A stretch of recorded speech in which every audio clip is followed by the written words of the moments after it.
Salut les fratés, deuxième vidéo pour terminer cette petite display de bundle EV6.5 Fable Nébuleuse, faites du bruit. Pardon, c'était un peu pathétique, mais voilà, on se fait plaisir comme on peut. Hop, allez, on continue avec ce petit coquin.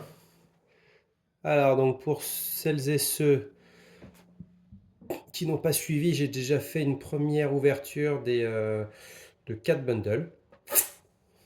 Ça commence toujours par un petit coup de schlass pour ouvrir le bundle, ce que j'avoue est très satisfaisant. La pêche néanmoins l'est un peu moins en ce moment puisque on n'a pas tiré grand chose.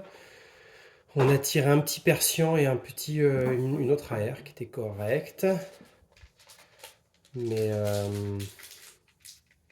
ouais, disons que ça pourrait être mieux sincèrement. Avec les 4 bundles ouverts, ça fait quand même pas cher payé. Alors juste une AR et Persian.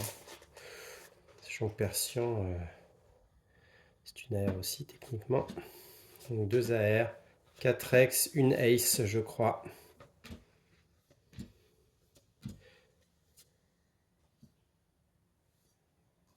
Allez, on continue. La chasse aux Zolos. C'est un peu pénible toutes ces Zolos qui tombent. Je trouve que...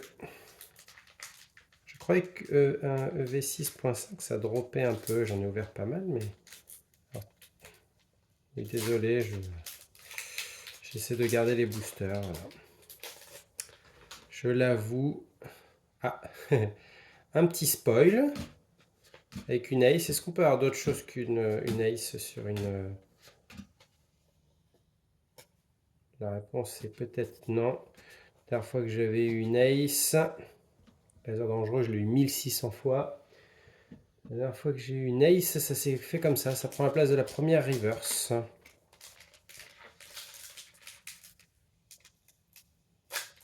Hop là, allez. On continue la pêche. J'ai jamais eu d'alternative sur Fable Nébuleuse. Pourtant j'en ai ouvert du boubou. Hein. Ce qui est bizarre, parce qu'en plus c'est pas les plus belles. Donc, et j'ai eu Persian 2 ou 3 fois, donc ce qui est marrant. Ah, Vrombotor, hein, c'est...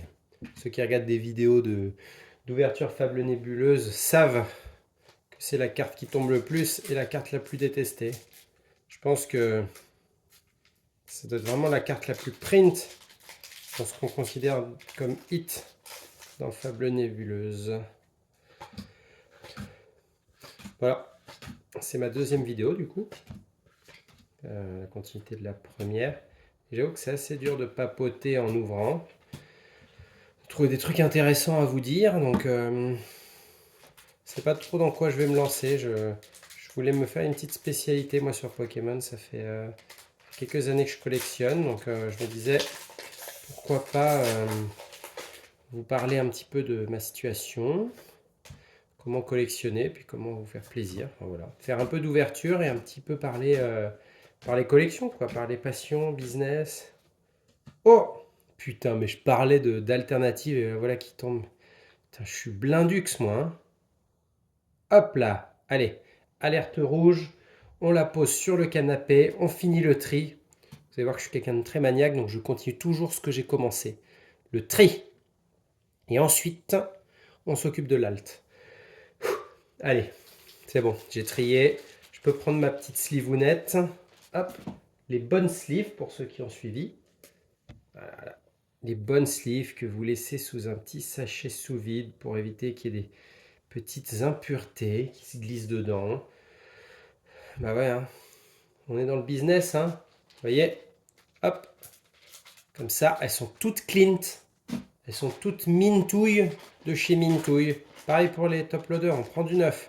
On prend pas du recyclé pour des alternatives, les gars. Hop là, voilà. Faut que ça reste clean.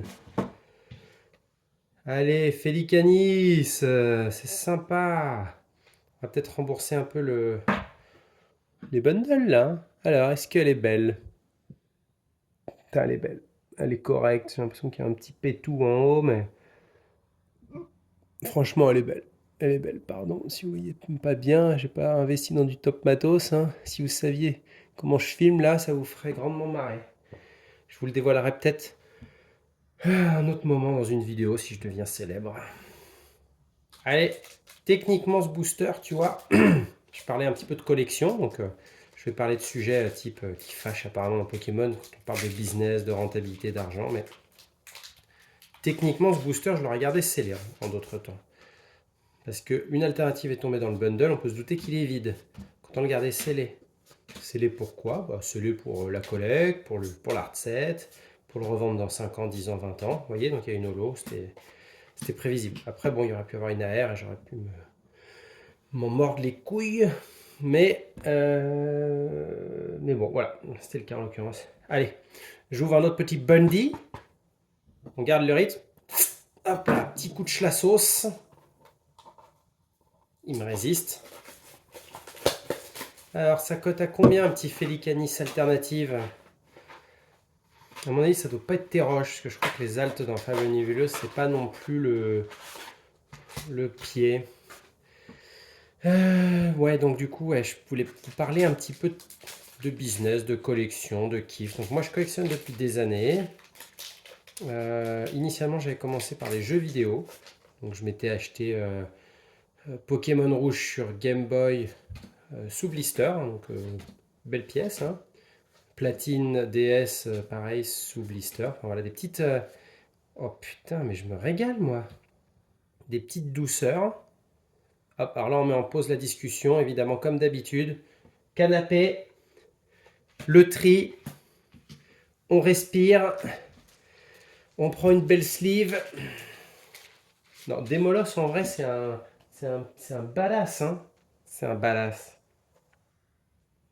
Quand je les prends dans le mauvais sens, les sleeves, ça me fume. Hop.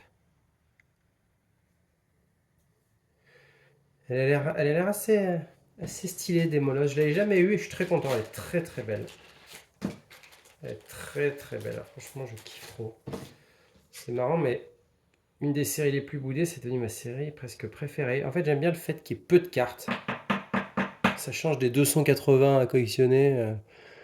Le full set qui est impossible à avoir à part si tu mets 40 000 euros de cartes.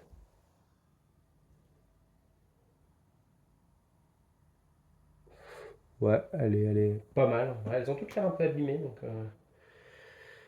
Mais bon, c'est pas grave, non, très cool, très très cool. Donc bref, je disais, ouais, je collectionne depuis des années. J'avais commencé par les jeux vidéo. Après, j'ai arrêté parce que il y avait tellement d'arnaques. Oh là là, les faux blisters. Les faux blisters de Game Boy, rigides et même non rigides. Hein. J'ai vu des sellages avec le strip Nintendo qui était faux. J'ai d'ailleurs un faux jeu DS Platine chez moi. Il était fait arnaquer. J'avais pu le garder néanmoins, même en me faisant rembourser. Donc je l'ai gardé un petit peu pour le musée, quoi, pour la pièce de collection, pour se rappeler qu'il y avait du fake.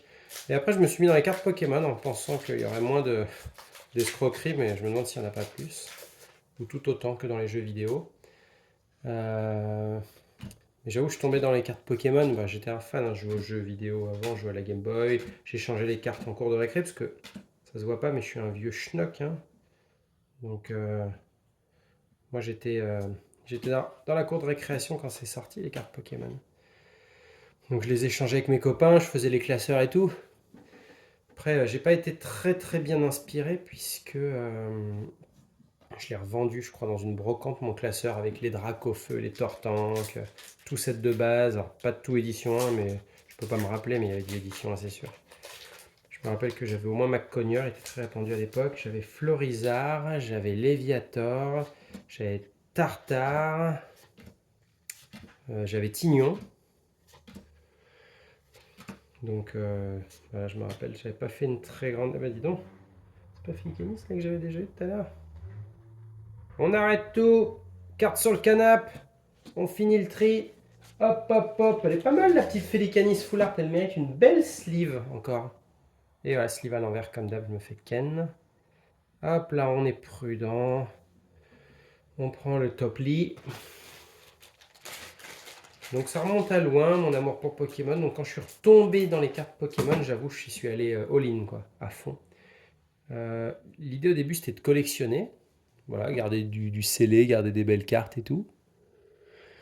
Et ensuite, petit à petit, bah, j'ai commencé à m'intéresser un peu voilà, à sa valeur et à me dire que j'allais voilà, pas en faire un bénéfice, mais disons commencer à le faire intelligemment, quoi. Comme ceux qui boursicotent sur leur PC, bah voilà, il y a quand même une certaine idée de rentabilité.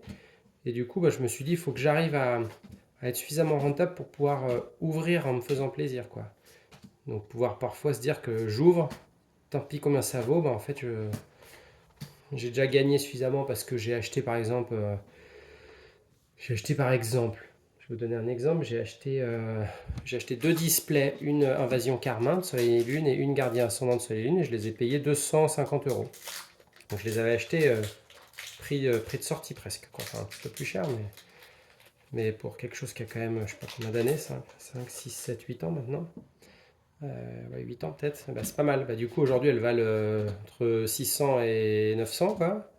Grosse maille, bah, du coup forcément bah, je gagne là-dessus. Donc du coup je peux ouvrir là une display de V6.5 voilà. Parce que je perds ici, je gagne là, pas de souci quoi. Donc voilà le business. C'est comme ça que je fais. Tiche la sauce. On se craque une autre bundle. En parlant, je trouve que les choses vont vite, c'est un peu inquiétant du coup. Mais je prends du plaisir quand même, j'espère vous aussi. J'espère que c'est pas trop chiant ce que je raconte. Je débute, hein, donc il faudra me donner des tips hein, si vous avez envie de continuer à m'entendre. Et donc voilà, je me suis dit l'idée de ces petites vidéos serait potentiellement de donner des petits conseils de placement, comment se régaler dans Pokémon. Du coup, moi là, je fais ça. J'achète, je stocke, pas énormément, mais un peu. J'expose, hein, j'ai des petits trucs en collecte que j'expose, des jolies cartes, des jolis ETB, des jolis displays, des jolis art sets de booster. Voilà, j'aime bien, je trouve ça beau. Et puis dès que je peux potentiellement tirer un bénéfice d'un truc, bah, je le revends. Ça me permet d'ouvrir après sans scrupule d'autres trucs. Donc voilà. Pokémon, il y a un truc qui est assez vrai avec Pokémon, c'est que pour l'instant, je vois pas comment ça pourrait se casser la gueule et tout fait que monter. Alors ça évolue tout le temps Pokémon, sincèrement. Tiens, Fortuny avec ça on l'avait déjà eu. Ça évolue tout le temps Pokémon. Mais ce qu'il y a de sûr, c'est que ça marche toujours. C'est-à-dire qu'il y a eu un moment dans Pokémon, par exemple, où la display set de base, elle coûtait 80 000 euros. Et à un moment, elle est redescendue à 35. Donc il y a quand même des moments où il y a des sortes de petits crashs, quoi. Donc il faut quand même en avoir conscience. Après, est-ce que demain ou après-demain, ou je sais pas, un futur plus ou moins proche, la display set de base pourrait revenir à 200 euros, 300, 1000 euros, 2000 euros? J'y crois pas, mais après tout est possible. On parle de cette fameuse hype là, sur Pokémon. Est-ce que ça pourrait à un moment s'arrêter, quoi? Enfin, un peu ou complètement. Après, ça peut un peu s'arrêter pour redémarrer. C'est-à-dire qu'à un moment, peut-être ça peut être laissé de côté. Et ça qui fait un peu peur, c'est que tu as un item chez toi. Moi par exemple, j'ai un bel item, une ETB Harmonie des Esprits. Bah, ça vaut 2000 euros aujourd'hui, mais ça coûtait 59 euros à sa sortie. Donc, si ça retombe, ça fait un peu peur quand même. Tu te dis, tu te retrouves avec une ETB, elle vaut le même prix que ton ETB Flamme Blanche là, que tu as sur ton placard, mais non. Donc, il y a toujours un même nombre de boosters, il y a toujours un drop de merde, mais une Ace, une Holo. Voilà, moi, c'est ça qui me fait un petit peu peur. Donc, d'un côté, je me dis, bah, faut ouvrir, faut se faire plaisir, parce que si à un moment ça se casse la gueule, bah, là, je prends vachement de plaisir à ouvrir cette display, donc finalement, c'est ce qui compte. Après, je fais juste des petits choix malins pour me dire que, comme les youtubeurs, j'arrive à ouvrir en limitant la casse, quoi. Parce qu'évidemment, j'ai pas l'argent illimité pour pouvoir ouvrir des boosters comme ça à longueur de journée, quoi. Donc, faut faire quelques petites opérations comme ça, sans. Moi, je suis pas du tout en plus je suis pas le gars qui achète 4 cases, 50 ou 100 ou 300 boosters à l'unité. Enfin, je fais pas ça. Je fais juste J'achète un ou deux trucs quand ça sort. J'achète des vieux trucs, hein. J'ai misé sur des vieux trucs à des moments. J'avais acheté par exemple un art set de platine de base. Je l'avais chiné, je l'avais acheté en plusieurs temps auprès de deux vendeurs différents. Et à l'époque-là, Start set de platine de base, là, je l'avais acheté, il m'avait coûté 300 euros, je crois. Et voilà, je l'ai revendu 1000 et quelques. Donc voilà, j'ai fait une belle plus-value. Et puis voilà, cette plus-value, elle peut aller dans des petites ouvertures de ce genre, quoi. Donc voilà, c'est potentiellement ce que je recommande aux gens qui se posent la question. Bah, faites des petits investissements malins, vous n'êtes pas obligé de faire des folies. Et puis voilà, puis ça vous permettra d'ouvrir et de vous faire plaisir. Bon, j'ai ouvert 4 bundles la première fois. J'en ai ouvert 3 là. Donc je vais peut-être stopper ici, on verra pour la prochaine vidéo du coup pour faire 3 et 3. Allez, à plus, merci d'avoir regardé.